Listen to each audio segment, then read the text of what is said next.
یہاں سے کفن بردار ریلی پارلیمنٹ ہاؤس کے سامنے جائے گی اور وہاں دھرنا دے گی، اور دھرنا اس وقت تک جاری رہے گا جب تک نوٹیفکیشن نہیں ہوگا۔ تو پھر آپ سب نے دیکھا کہ پوری گورنمنٹ دھرنے سے پہلے یہاں پر موجود، اور اللہ تعالیٰ کے فضل و کرم سے 8واں وے کوڈ بھی تکلیف آ گیا۔ اسی طرح الحمدللہ آج صرف میں 1 مہینے کی بات کروں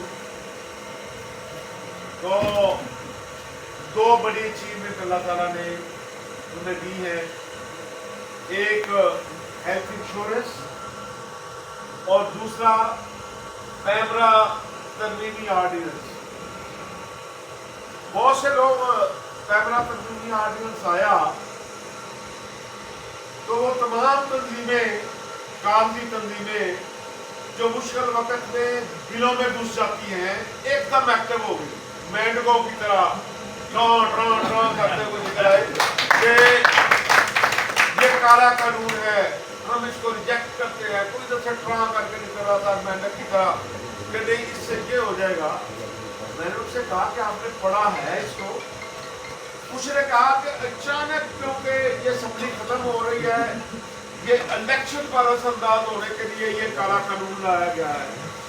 میں نے کہا بھائی اس پہ تو مسلسل 22 مہینے محنت ہے، کام اس پہ 2013 کو شروع ہوا تھا، لیکن مسلسل 22 مہینے کی محنت ہے۔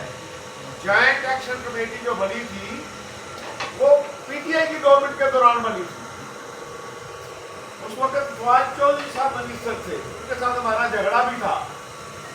اس وقت جوائنٹ ایکشن کمیٹی بنی کہ بھائی ان مسائل کے حل پہ کیسے بیٹھنا ہے۔